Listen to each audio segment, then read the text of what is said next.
përshëndetje. Përshëndetje. Mirë se erdhe, kënaqësi t'ju pres në studio, ju faleminderit për kohën. Hajde të lutem. Atojmë tek vendi, kjo është për ju. Si ju kemi, mirë? Shumë mirë. Vikendet, pra ata të cilët rinë për trafik në vikend, ose rinë në këtë pluhurin e ndërtesave të cilat po ndërtohen, duhet të marrin më shumë këshilla nga ju, apo mësime, ose mjafton thjesht i bësh një kontroll rrjeteve tua sociale, ku çdo vikend të gjen diku një cep të Kosovës, me natyrë, me ajër të pastër. Ke mbetur ndonjëherë pa opsione ku të shkoj këtë vikend?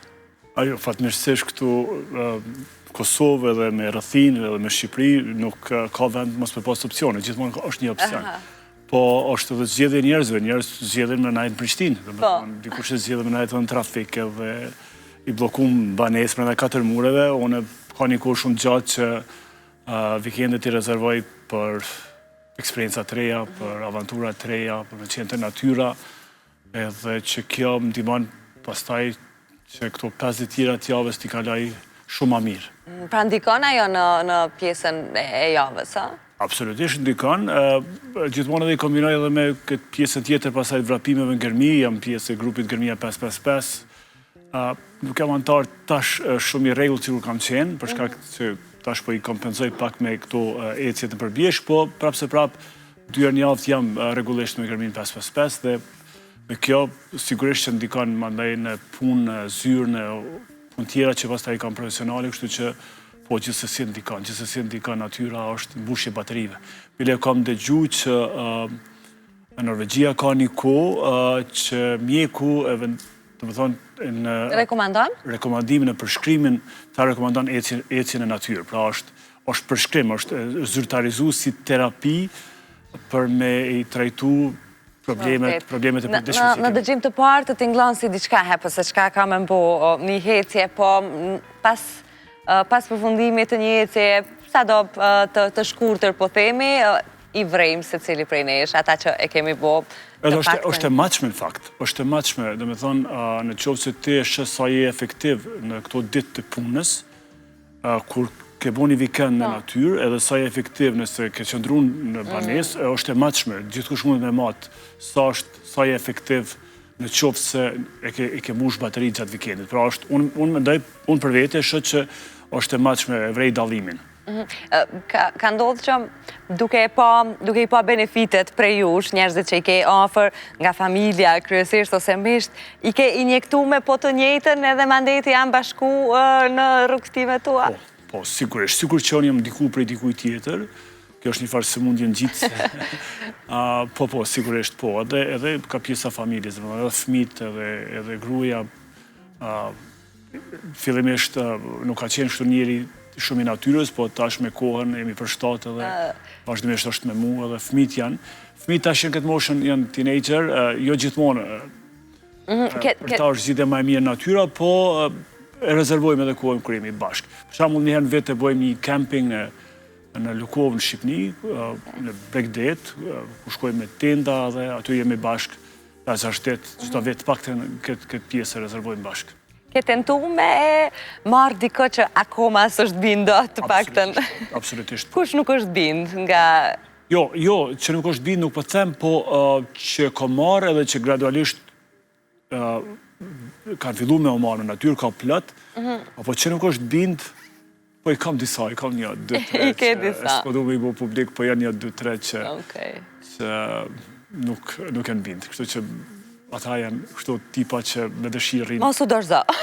Mos u dorëzo, mund të ketë dikur një rezultat. Më the që të pëlqejnë këto aventurat edhe i shijon shumë nga ato në Kosovë, nëse ndalemi. Cili është vendi që t'jep më shumë të qetësi e cili t'jep adrenalin më tepër? Bjeshtë në Emuna është vendi që unë e frekuentoj për vitin 2008. Edhe në pjesën e Kosovës, edhe në pjesën e Shqipënisë. Edhe e vrej që gjithmonë kur dhe me thonë, tash këto portat e Bjeshët në Emra nga ana e Kosovës janë Peja, Deçani edhe Joniku. Sa herë hy në pjesën, dhe me thonë, kilometrën e parë të Bjeshëve, Njëkohësisht është edhe qetësi, është edhe adrenalinë, dhe më ndron disponimi komplet, edhe njëjtë është edhe në pjesën e Shqipërisë, kur hyn në Valbon, është bashkë edhe qetësi dhe adrenalinë, është komplet ndron disponimi edhe aty me pas kohë, rri me javë, rri me muj, si shak këthy poshtë, si nevojat vinë poshtë, po bjeshtën emna janë definitivisht për mu, edhe për shumë të tjerë, janë destinacioni mirë, e shoh që për ditë më shumë vinë turist huj, e shoh që kjo ruti që është quhet Majat e Ballkanit, çdo vit është më i popullarizuar, shoh verës me qindra turist, sidomos të Evropës perëndimore, edhe që për ta është një eksperiencë jashtëzakonshme, jo vetëm natyra, po edhe njerëzit me ata që ata takohen, sidomos njerëz lokal, për shkak që kulturalisht ne shqiptarët kemi një, si më thoni, kujdes të veçantë ndaj të hujve, edhe mundohemi në çdo situatë. Po, jemi shumë. Unë kisha një eksperiencë interesante me një gazetare, për të cilën nuk e dija që është gazetare, ajo ishte gazetare në një platformë Travel and Leisure në Amerikë, edhe ishin dy shoqe bashkë, kishin ardhur për hike në Peaks of the Balkans, unë shkoja për bjeshk, edhe kisha një punë me krye atje, edhe njëna më thëtë, a mundesh me na thirrë një taksi se njëna shoqja ime është smurë, do të shkojmë te një pikë tjetër, thash, jo, s'ka nevojë taksi, unë jam këtu. Unë ndihmove. Edhe mandej rrugës biseduam pak për kodin e shqiptarit, për kujdesin ndaj musafirëve, sa është i rëndësishëm musafirit e shqiptarit, që çfarë do pune që ke mundet me prit, në qoftë se musafiri ka nevojë. Edhe mas 2-3 muajve, ajo më dërgon 2-3 pyetje, më tregon që është gazetare. Edhe tash për shembull jam në atë artikull të saj. Okej, ku e ka ndajë eksperiencën e saj personale? Eksperiencën në gjithë Peaks of the Balkans, po veçanërisht është një pjesë për eksperiencën me mua edhe për këtë kodin shqiptar ndaj kujdesit për musafir. Është shumë e vërtetë, kemi shumë tekstuar dhe më vjen mirë që na vihet në pagj gjithmonë për nacionaliteteve që vinë. Është e vërtetë, po ajo çka ndoshta duhet pak më shumë punë është që këtë kodifikim, këtë kulturë lokale është mirë me e fut në strategjitë nacionale që i kemë për turizëm.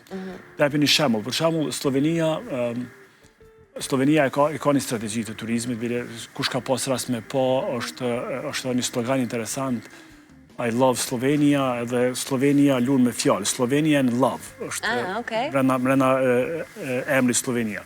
Edhe ata për shembull kujdesin ndaj të hujve e kanë fut jo vetëm në shkolla, po edhe për dyqane, për markete. Për shembull, stafi i dyqaneve merr trajnim special që më mësu disa përshëndetin, disa gjuhë, që turisti me undi që është i trajtuar mirë, është i pritur mirë. Këtu të ne kujdesi shumë i madh, po nuk është i futur në përditshmërinë brenda strategjisë, ku gjithkush prej policit në kufi, e deri të ai që jep shërbimin edhe në pompë benzinit, e ka si me thonë të trajnu me këtë aspekt të mikpritjes. Po, ajo që ndodh veç natyralisht nga njerëzit. Edhe unë mendoj që në një botë ku, sidomos botën perëndimore, ku aspekti social është gjithmonë deficit, do të thonë njerëzit janë shumë të vetmuar, nëse shkon në një kontekst siç është Kosova, ku njerëzit kanë prirje sociale, me të shoqënu, me të ndihmu, me të afru, mendoj që kjo duhet me u brendu edhe duhet me qenë element diçka që e shet, po mënaj e promovon Kosovën, sepse ekziston si kulturë, dhe unë mendoj që kjo do të ishte një arsye pse duhet me vizitu Kosovën. E kuptoj. A ka për turistët të huaj nuk po flasim, le të flasim nga eksperiencat tuaja ose nga neve që jemi këtu, sepse ndryshe e shohim të masim me standardin tonë. A janë të shtrenjta këto ekspeditat brenda Kosovës? Jo, absolutisht, nëse i sheh me si krahason me çmimet në vende tjera, është tepër lirë. Jo, s'po i krahasojmë, thashë. Është tepër lirë. Unë shoh për shembull në një paketë ditore që shkojnë hajk njerëzit, 15-20 euro është përfshi transporti, përfshi guida, që është absolutisht është lirë. Edhe nëse do me bëj self-guided tour, do të thonë nëse do me shku vetë, është lehtë tash me downloadu hartat, sepse janë shumë platforma në hartat, janë të gatshme me downloadu falas, të cilat pastaj mundesh me fut në telefon dhe mundesh me shku vetë pa asnjë nevojë për me pas guid, distancat janë të shkurta, do të thonë me shku deri në Pejë ose deri në Deçan janë 100 kilometra. Tash nafti është trajtuar pak, po flasin situatat vitin e kaluar për shembull, ke mujt me shku me shumë pak pare cilin do vend. Pra veç vinë vullnet dhe vinë pak me dalë për komfort zonës. Ne kosovarët këtë çështjen e natyrës falë Zotit është çdo ditë më shumë ka rritë vetdijes, po si që kemi pas pak jo shumë kështu. Se kemi pas prioritet. Prioritet. Po duhet jetë prioritet, për shkak se po flasim për shëndetin. Nëse se ke shëndetin prioritet, atëherë mos e ke prioritet edhe natyrën, po nëse flasim nëse dënë me pas shëndetin prioritet, atëherë gjithsesi natyra është vendi që duhet me pas shumë kontakt ne me të. Dua të dalë, para se të dalë në fakt se të kemi pa kufi, që ndërlidhet edhe ka të bëja të pyetjen si të erdhi apo nga, sepse duke i vlerësuar e duke i prekur e par vetë bukurinë natyrore edhe të veçantat që ka Kosova, fillojnë e dhimbsen edhe sigurisht do t'i ruash ato. Po para se të dalë tek ajo, sigurisht ka shumë të papritura që mund të ndodhin në një vend ku ti e ke synim të arrish. Cilën e ke nga ato historit që gjithmonë i kalon njerëzit gojë hapur? Ua, çfarë ka ndodhur? Ka një histori interesante.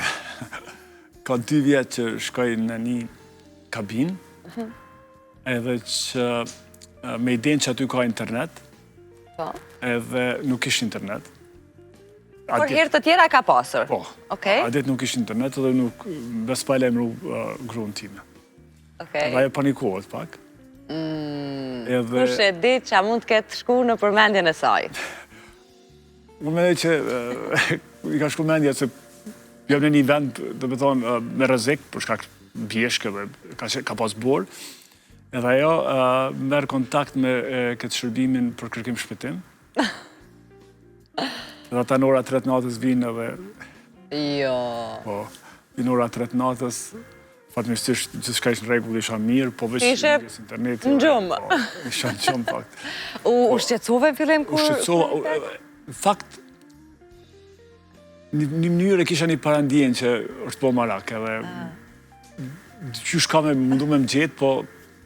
I sigur që i kishte pas veç për çështjen e rrezikut? Absolutisht, Si është ajo shpreha, të më gjej qa mendon nona, jo, qa mendon gruaja, jo nona. Wow, edhe kjo, sa se pas kam dëgju asnjë historie. Më gjeti në ora 3 natës. Ishte edhe gruaja bashkë me ekipin për të kërkuar, po? Ajo kishte kështu bazën në Prishtinë, dhe nga Prishtina u dirigjua gjithçka. Ajo nga kontrollu operacionin. Edhe u gjeta.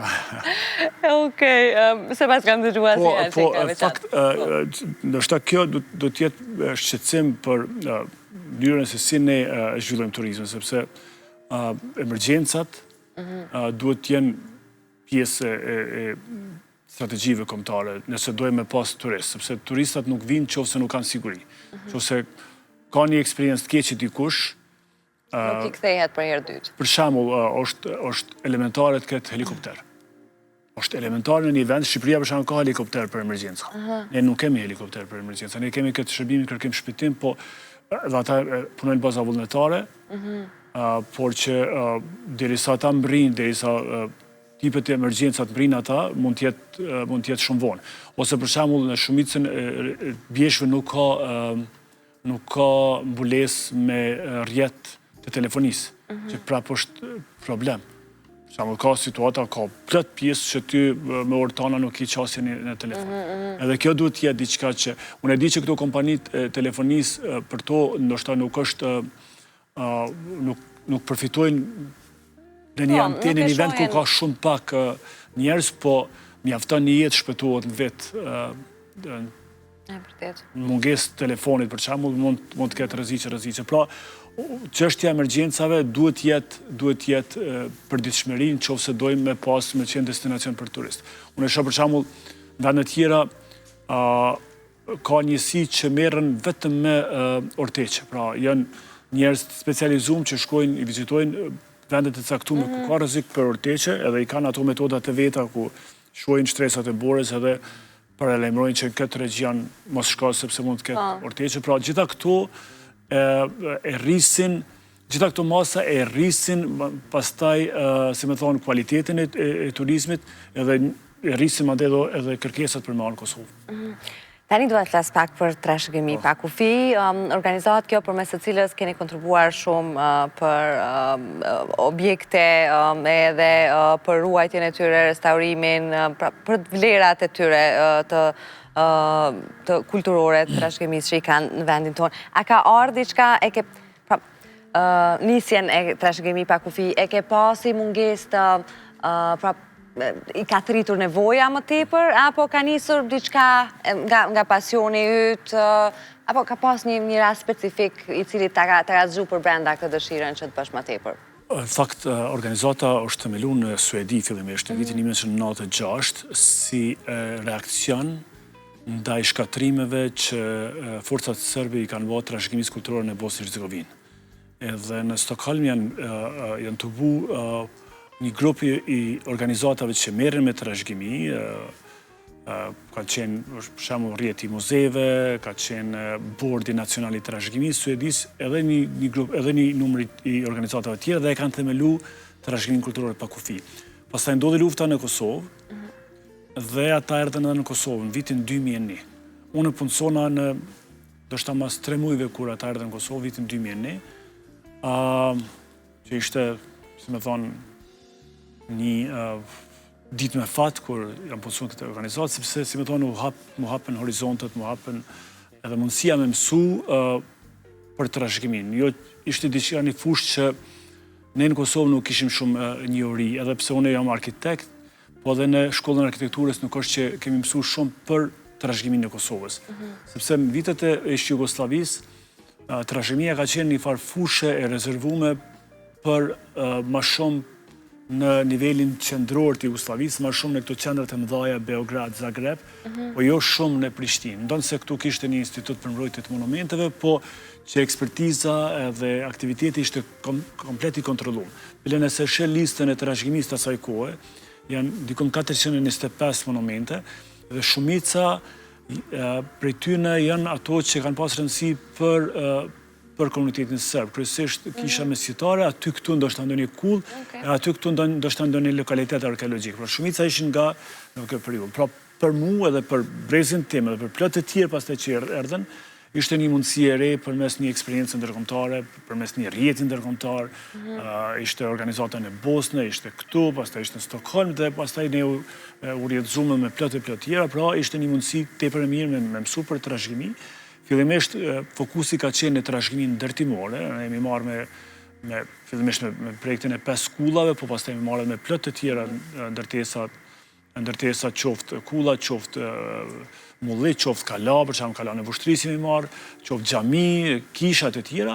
E me vonë, pastaj fillum edhe me u marrë edhe me aspektin e trashëgimisë shpirtënore, ose, si me thonë, shpirtit të ndërtesës. Ndërtesa pa njerëz dhe pa këtë kontekstin kulturor nuk ka rëndësi. Pra ndërtesa është një produkt, një rrethane sociale. Dhe jemi marrë shumë edhe me trashëgimin shpirtënore. Tash e kemi të etablume edhe organizatën me 3 shtylla kryesore. Një platformë që quhet Heritage Space, që merret kryesisht me aspektet e trashëgimisë shpirtënore dhe që plot hulumtues të ri, plot artist financohen edhe mentorohen për me kriju përmes trashëgimisë, të inspiruar për trashëgimisë shpirtënore. E kem një platformë tjetër që merret me trashëgimi ndërtimore kryesisht në trajnim. Në trajnimi kemi 2 masa që i ofrojmë. Një është dokumentimi i trashëgimisë të shfrytzuar teknologjinë më të re, laseret edhe dronet, me qenë se tash jemi në këtë epokë të teknologjisë edhe pse mos për shfrytzu këto kur mundem me dokumentu një ndërtesë brenda 1 ore, e kemi teknologjinë e fundit tash në organizat. Masa e dytë është trajnimi për ndërhyrjet në restaurim, duke i shfrytzu metoda tradicionale, për shembull gdhendja e drurit, gdhendja e gurit, gëlqerja e të tjera. Dhe kemi programin e tretë, i cili fokusohet në mbledhjen e të dhënave. Kemi një databazë shumë të pasur. I kemi në databazë mbi 1500 monumentet që janë listën e trashëgimisë zyrtare të Kosovës. Ne secilin monument e kemi vizituar në vend, i kemi marrë informatat, edhe i kemi futur në databazë.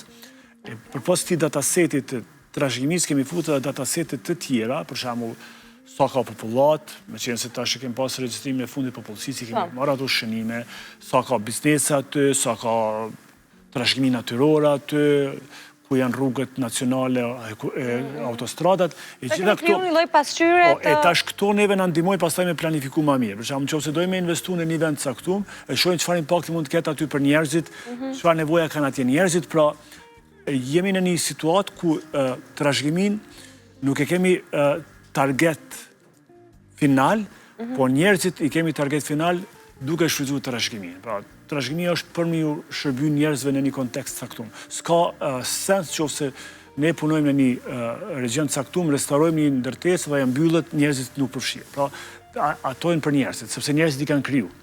Dhe sidomos në një situatë çfarë jemi sot ku migrimi i popullsisë edhe i brendshëm prej fshatrave në qytete, po edhe prej Kosovës si jashtë shteti, e shton shumë nevojën edhe domosdoshmërinë që kthehemi në për regione caktuara të Kosovës, të investojmë në trashëgimi edhe të japim njerëzve arsye me qenë aty, përmes punësimeve, përmes formave tjera ku ata ndihen të nevojshëm për në atë region të caktuar. Për shembull, kohëve të fundit kemi punuar me 3 komuna, me Prizrenin, me Suarekën, edhe me Ravecin, edhe jemi duke definu një distrikt kulturor të kulturës së verës, që përfshin jo vetëm këto kantinat e verës, por edhe gjithë këto vneshtat e rushit, sepse vera është zinxhir si me thoni, aktiviteteve. Dhe ideja është që këtu në 3 komunave t'ju ndihmojmë në strategjitë lokale që çka do që investojnë në trashëgimi, ta kenë synim të arrujnë këtë distrikt kulturor, pra këtë kulturë të verës, sepse kështu dhe identifikohen. Dhe Kosova ka plot regione të caktuara që kanë një dallueshmëri kulturore. Për shembull, është interesant me u marrë me pjesën e minierave që fillojnë nga veriu i Kosovës, pra nga Stantergo, shkojnë deri në Letnicë, që është në kufi me Maqedoni, tu e përfshi edhe Novobërde, sepse historikisht, pra, që nga antikiteti ka gjurmë të minierave.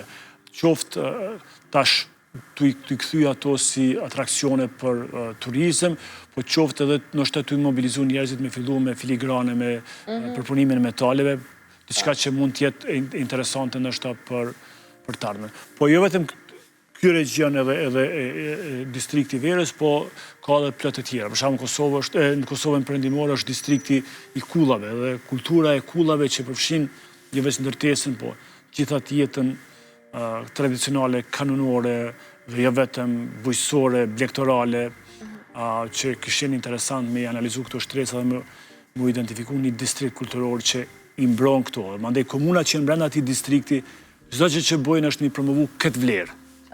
Jam krejt në fund, ka ndodhur, keni hasë deri tani në gjësende interesante, të çuditshme, për gjatë restaurimit, ose për gjatë analizës një objektit caktuar, cilën keni dash, ose ka qenë pjesë në një projekti?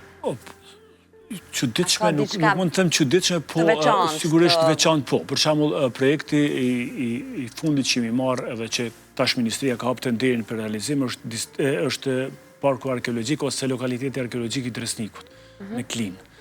Aty, bashkë me arkeolog, me studimet që kanë bërë arkeologët, del që është një villë ose një kompleks që i ka taku, është ndërtu për perandorët romak, për një për perandorëve romak, me gjas një perandor që origjinën e ka nga i region, sepse aty kemi gjetë një villë romake, që është pjesa ku është destinu për banim të perandorit, po pastaj është gjetë dhe një pallat, që është për pritjet të musafirëve, që i ka 300 metra katror mozaik original nga shekulli 4. Pra, është interesant pra që ne dim për shembull Konstantini, ka qenë perandor që ka lindë në Nish dhe ka evidenca dhe fakte, e Nishi ka qenë pjesë e Dardanis, po nuk ka pas fakte ose evidencë për një perandor tjetër që ka mund tjetë nga regioni Klinës. Pra, si mas arkeologut Elvis Shala, janë edhe 2 lokalitetet dikun në për Evropë që janë të ngjashme, e ato të dyjat janë të faktuara që i takojnë perandarëve, pra kemi një gjetje të re që jashtëzakonshme që një nga perandorët romak ka pas origjinën nga ky regjion. Pra edhe ne presim që për 2-3 vjet lokaliteti Dresnikut jetë i hapur për vizitor, përfshi muzeun, përfshi gjitha shërbimet e nevojshme për pritjet të vizitorëve. Sepse Ministria veç tash ka hapur nderin, i ka destinu fondet.